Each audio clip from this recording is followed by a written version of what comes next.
अस्सलाम वालेकुम दोस्तों, क्या हाल है? ठीक ठाक हो? देख रहे YouTube channel Sajid TV HD. मैं तेन कर रहा साहिवाल सदर बाजार। बस जी शर्ट बनवानी है, जिस तरह क्रिकेट मैच नहीं होता उसकी क्रिकेट टीम होती है, वो उसी तरह की शर्ट बनवानी है। जिस तरह क्रिकेट वालों की होती है, हॉकी वाले, बास्केट वाले, इस तरह वो शर्ट प्रिंट करवानी है।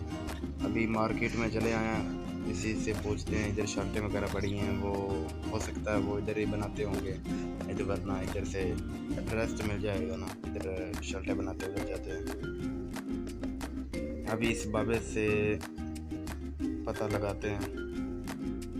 अभी ये बाबा कहता है, अभी जी हाजी बैग वाली दुकान पर पहुंच गए हैं। हाजी बैग सेंटर साहिवाल में जो है, वो उधर कहता है भी जो इसके बैक साइड पे दुकान है ना, वो शर्ट प्रिंट करता है, लेकिन इस तरह प्रिंट करता है जैसे शर्ट अलहदा लेनी पड़ती है, उसके अलावा प्रिंटिंग अलहदा करवानी पड़ती है।